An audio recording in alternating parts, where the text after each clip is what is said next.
The longest river in Southeast Asia, the Mekong, threads its course through 6 countries, linking us together in the greater Mekong sub-region.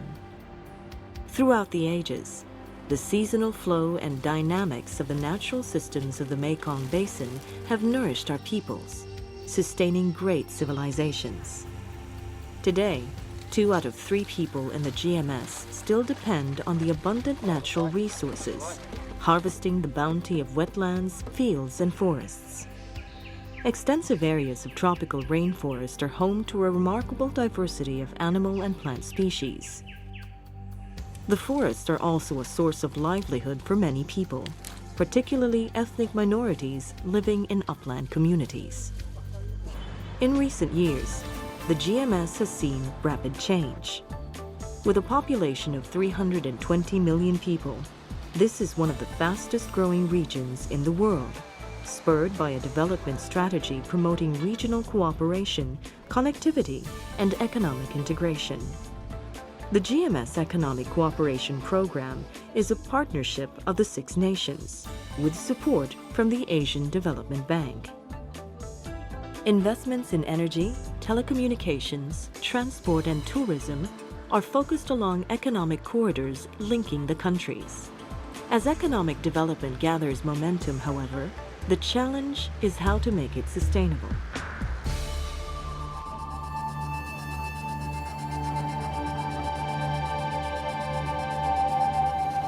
Despite the region's natural wealth, about 50 million people still live in poverty, surviving on less than the equivalent of $1 a day. Productivity gains in agriculture, forestry, and fisheries are at risk. Loss of forest cover and biodiversity, unsustainable use of water resources, sanitation and waste management, among other challenges, have emerged as important concerns.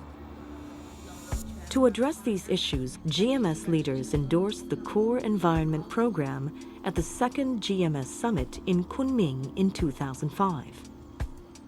So how you have come to this demarcation? How does the Core Environment Program, or CEP, contribute to GMS economic cooperation? We are now talking about environment for development. If we do not protect our environment, our very effort for development will be undermined. The two have to go hand in hand. This is the spirit and inspiration that drives the GMS Core Environment Program.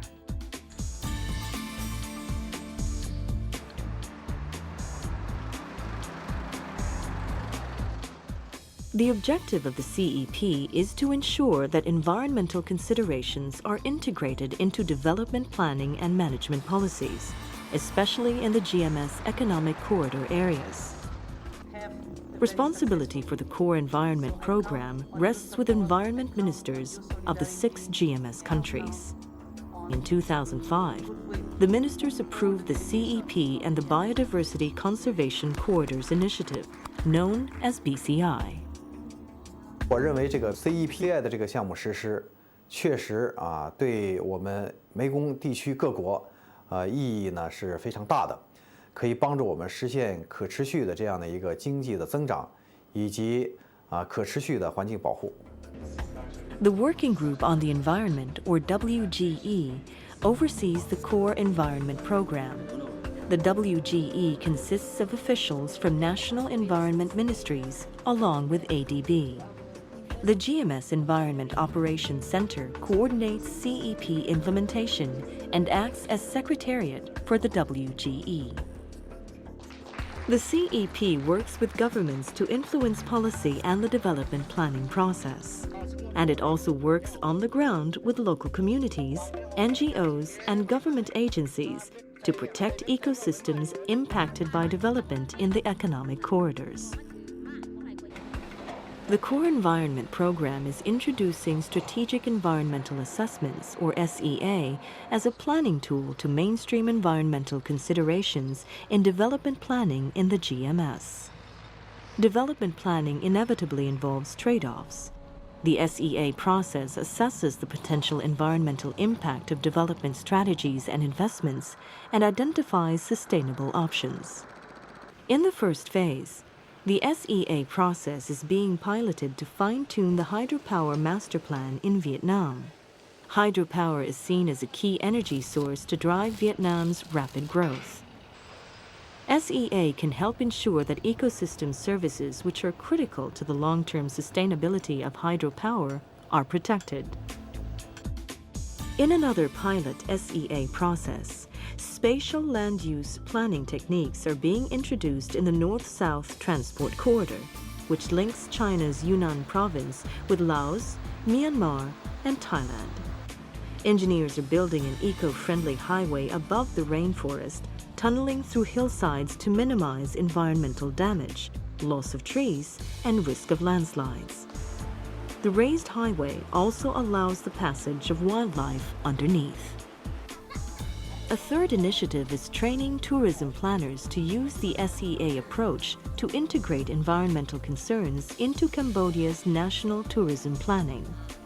The challenge is how to promote tourism investments without harming environmental assets and also benefiting local communities. SEA will strengthen environmentally sound development planning capacity within the GMS Economic Cooperation Program. Building strong institutions and capacity is an important long-term goal of the CEP. โครงการดังกล่าวจะเป็นอันแบบอย่างอันที่ดีในการสร้างความเข้มแข็งให้สถาบันการจัดตั้งรวมทั้งพนักงานและรวมทั้งการจัดตั้งปฏิบัติบรรดาระเบียบกฎหมายที่ติดพันกับสิ่งแวดล้อมในระยะผ่านมาให้มีความเข้มงวดและก็ถูกจัดตั้งปฏิบัติอย่างสุดกกสุดปลาย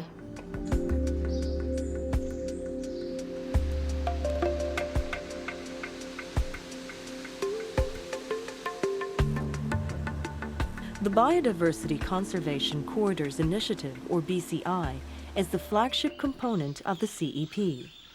The BCI aims to prevent or remedy fragmentation of important forest landscapes in and around the economic corridors.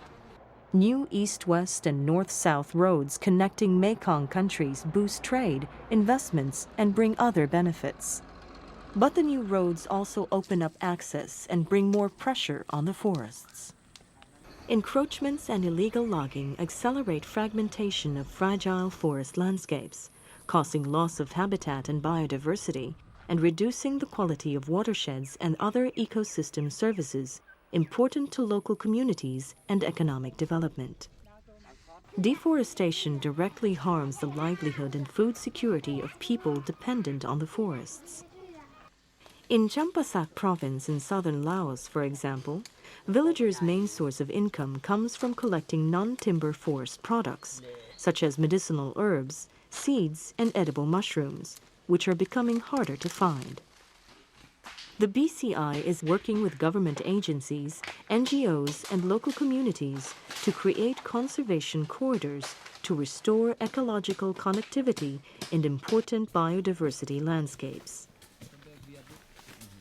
This is combined with community-based activities to improve management of natural resources and to create alternative forest-friendly livelihood opportunities such as ecotourism to increase incomes of the many poor people living in the corridor areas. BCI activities are underway in 6 pilot sites in 5 countries.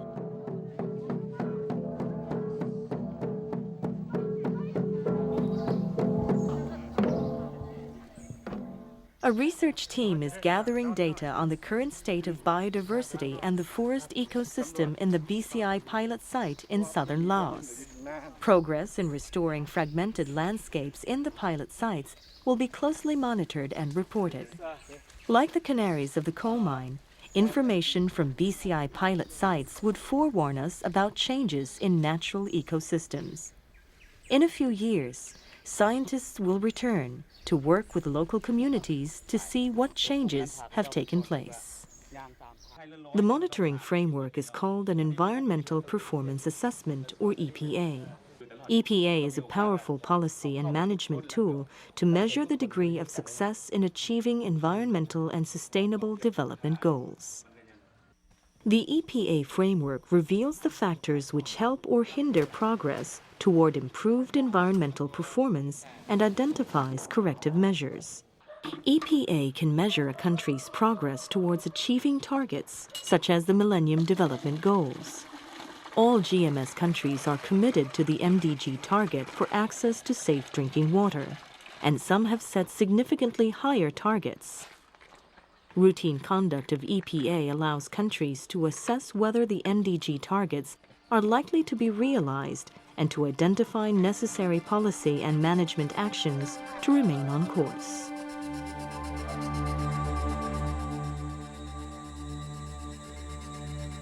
Climate change is now clearly on the environmental agenda in the GMS.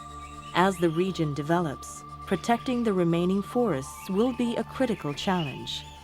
Forests are the lungs of the planet and a crucial hedge against climate change. In the GMS, forest loss and degradation is an important contributor to this problem.